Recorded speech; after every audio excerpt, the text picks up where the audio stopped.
Hello my friend, welcome to this new episode from English with Ryan. Well, today's video is going to be all about look forward to, and you'll see how you can use it correctly. So if you are here for the first time, just go ahead and subscribe to my channel so you don't miss any of the future videos. Thank you for that. Now before anything, let's see what it means to look forward to something. Well, we use look forward to when we are excited for something that is going to happen soon, or you look forward to good things in the future. Now, there are two ways of using look forward to, and the first one is look forward to something. Let's take a look at these examples.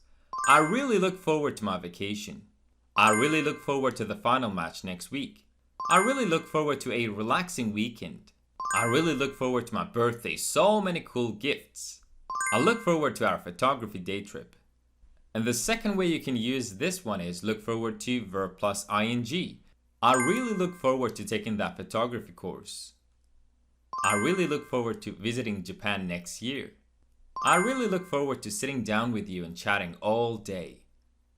I really look forward to having a day off to chill. I look forward to hearing from you.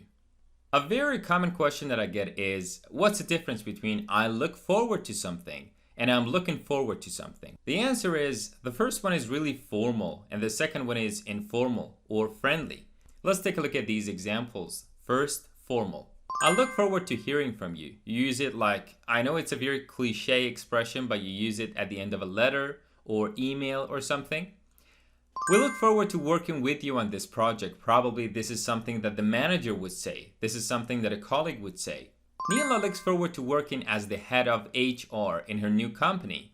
Both countries look forward to having more mutual understanding.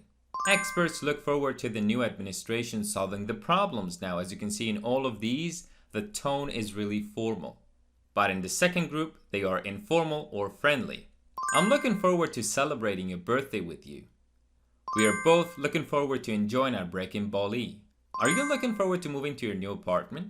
I'm definitely looking forward to more success in the new year. Thank you so much my friends for watching. Now go ahead and smash that like button. I will see you very soon in the next video.